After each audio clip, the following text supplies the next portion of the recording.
Once, there was a big monastery in one part of China where about 500 monks lived. They were all practicing path of self-realization under their master. One day, a man went to monastery to become disciple. He said to Zen master, "Sir, I want to know myself. I want to know the truth." The Zen master looked at him and said, "If you want to know the truth, then you will have to put your whole life at stake. It may take your whole life to know the truth, and still there is no guarantee that in this lifetime you will get to know the truth. Are you ready for that?" The disciple said, "Sir, I have come here not to turn back. I am ready for it." The master said, "If that is so, then do one thing. There are 500 monks in this monastery. You take care of their rice pounding. Just keep beating rice from morning till evening. When you get tired, go to sleep. And when you wake up in the morning, then again start pounding rice. Don't do anything else. Don't think about anything else. Just follow this path. Also, don't come to me again. I will come to you myself when needed." The young man started pounding rice as per the instructions of his master. There were 500 disciples in that monastery.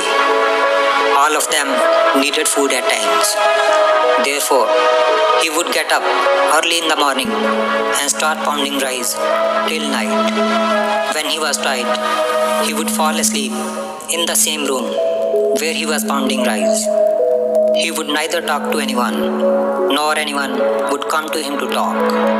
For a few months, while pounding the rice, all thoughts kept coming to his mind. But when the thoughts do not get new subject, they also fade away on their own. Slowly and slowly, his thoughts started to subside. After a few years, he even forgot his name. He would always keep mum and keep pounding rice in thoughtless state. He would neither meditate nor read any scripture. The chief disciples of the monastery considered him fool and much inferior to them. 12 years passed by doing this. After 12 years, one day, Zen master announced that, "Now my last time is approaching, and I have to choose my successor, who will be the head of this monastery after me. Therefore, any of my disciple who has become self-realized should come and write few lines near my door at night. Few lines that cover all his experience." Many disciples thought of doing so. One of the chief disciples of the monastery went there and wrote few lines. He was very knowledgeable of Buddhist scripture. All the disciples considered him to be the possible successor of their master. He wrote that mind is like a mirror on which dust of thoughts and desires accumulates. To sweep away this dust is meditation, whose dust has been cleared and the mirror of the mind has become clear. He has attained salvation. When the master woke up in the morning and saw these lines, he got very angry and said, "Which idiot has written all this garbage on my wall?" The chief disciple kept silent. However, the lines he wrote were full of wisdom, but it was all bookish knowledge. The chief disciple was very clever.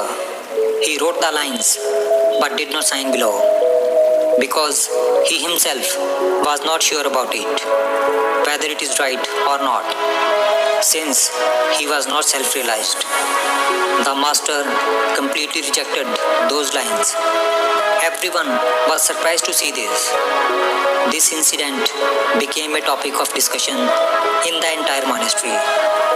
Two disciples, while talking on this topic, passed by the disciple who had come here 12 years ago and used to pound rice day and night. He laughed gently after listening to the discussion of both of them.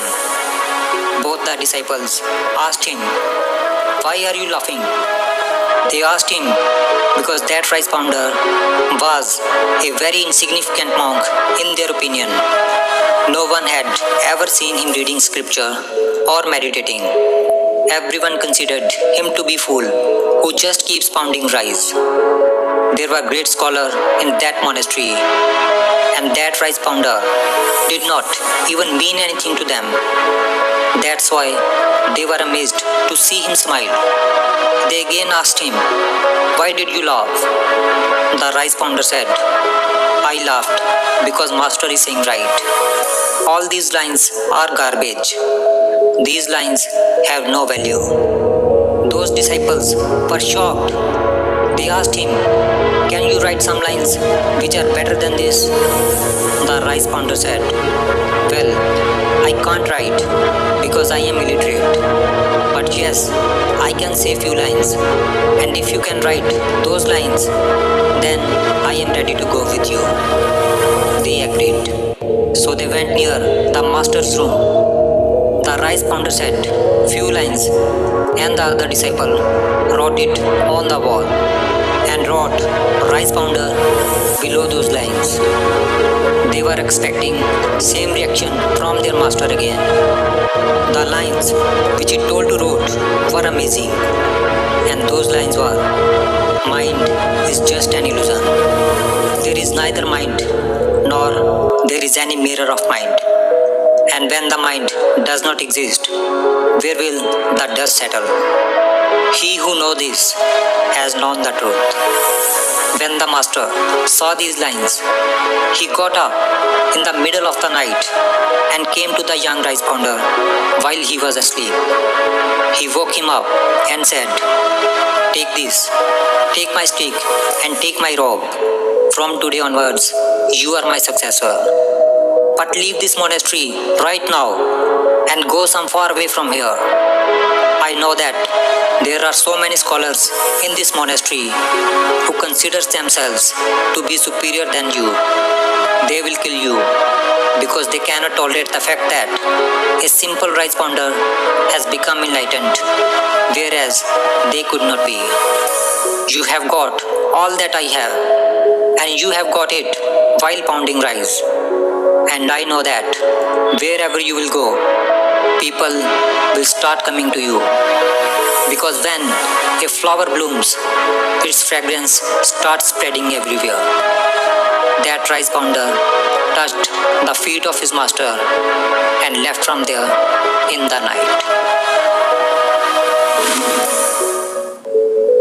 If we see in our lives, we will find that many people think that meditation can only be done by sitting at one place with closed eyes.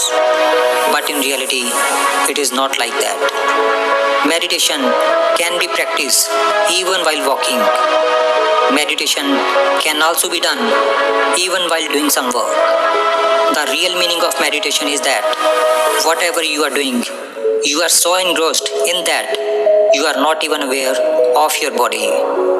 Just like that rice pounder, who became so engrossed in pounding rice that he did not have any sense of himself.